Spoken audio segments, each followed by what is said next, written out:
Good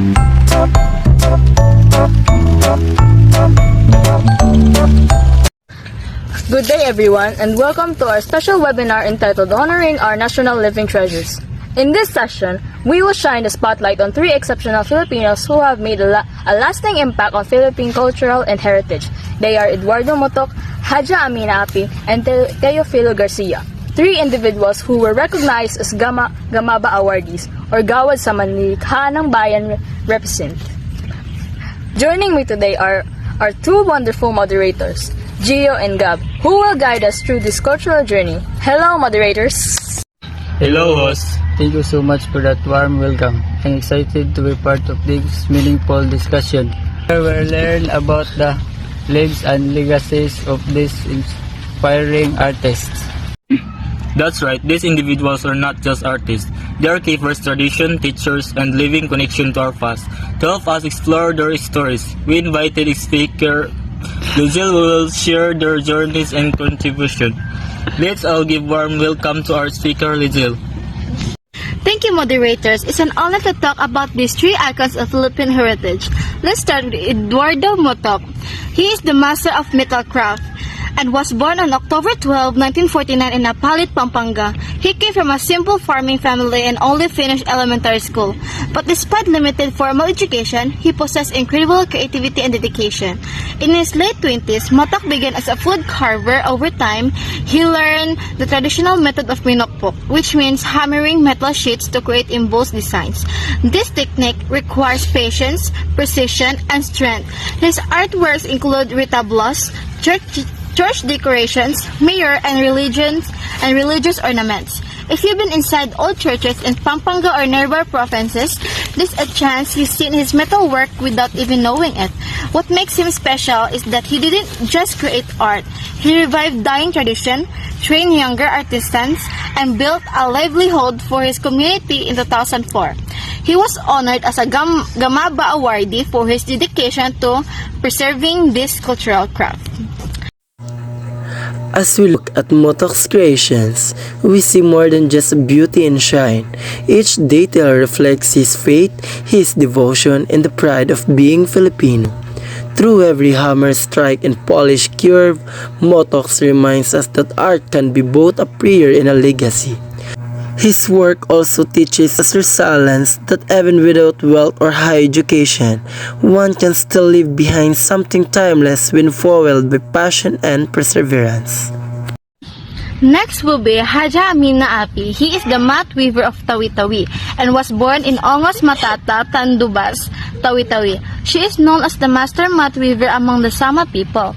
In her community, mat weaving isn't just a hobby, it's an essential part of daily life and cultural identity.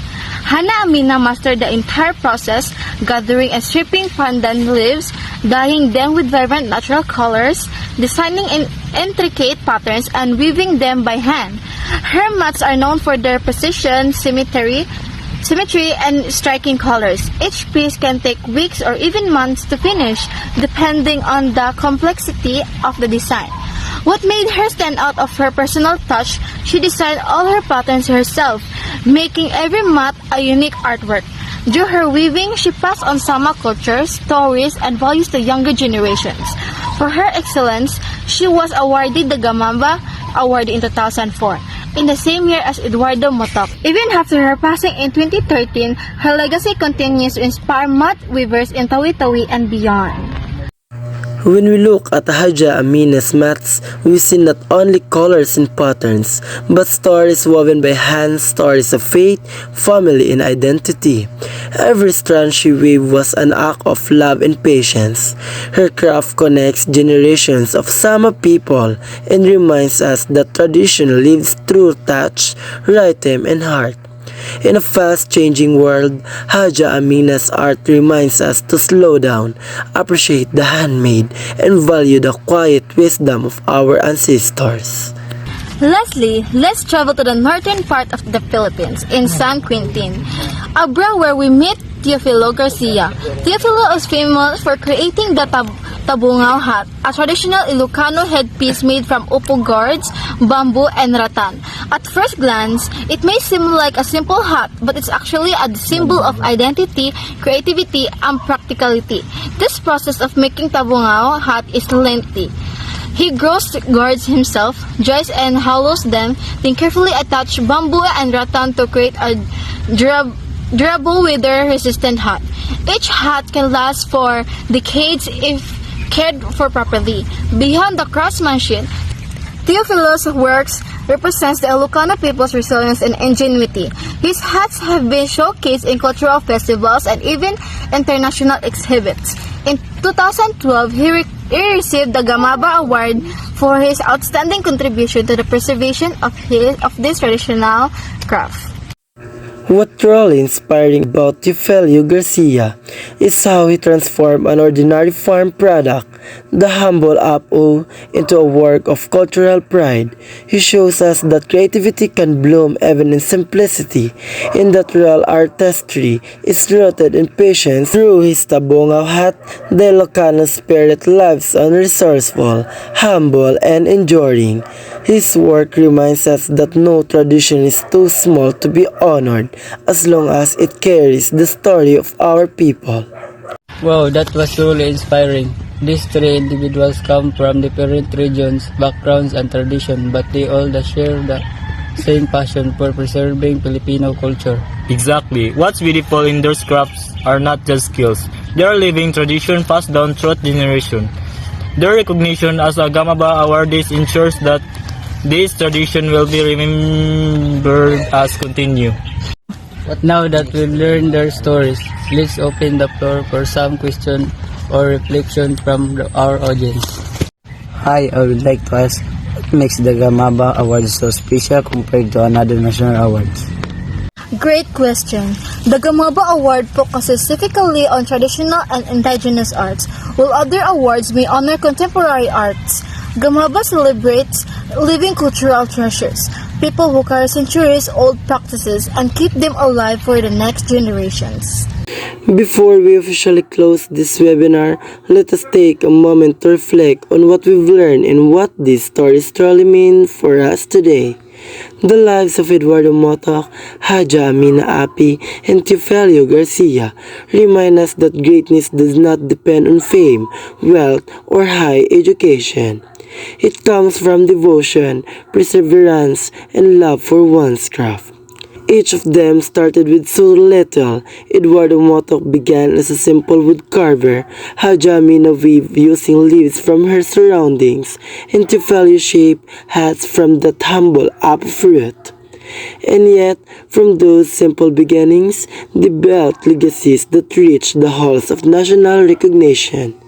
Their art tells us that being a Filipino is not about grand words or medals. It's about how we use our hands and hearts to create something meaningful or something that connects us to our people.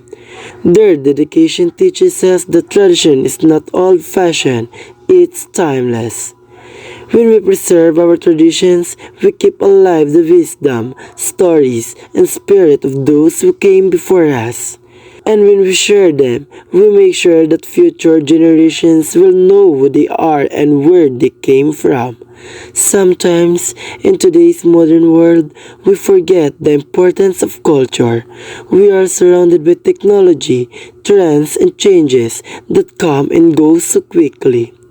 But the work of these Gamaba awardees remind us to pause, to look back, and remember the roots that made us who we are. Because if we lose our traditions, we lose a part of our soul as a nation.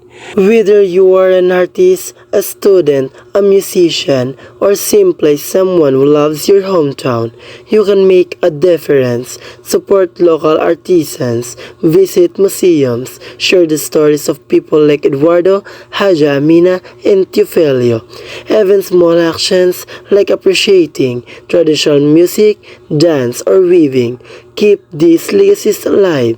Let their stories inspire you to create your own mark, because who knows, maybe one day someone will tell your stories too. A story of a Filipino who never gave up, who created beauty from simplicity, and who made others proud of their heritage.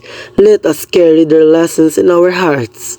The art is a form of love, the culture is a bridge between generations, and that being Filipino means honoring our past while shaping our future.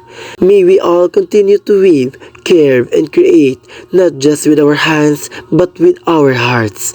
Because every act of preservation, every story we tell, and every tradition we protect is a promise that our culture will never fade. Thank you to our speaker, moderators, and audience for engaging in this discussion. Today, we learned that Eduardo Motok, Haja Amina Api, and Teofilo Garcia are more than just awardees. They are guardians of Filipino identity, ensuring that our culture continues to thrive. Let us be inspired by their passions and dedications. Each of us play a role in protecting and celebrating our heritage. On behalf of everyone here, thank you for joining us in this meaningful webinar. Mabuhay ang ating manilikha ng bayan!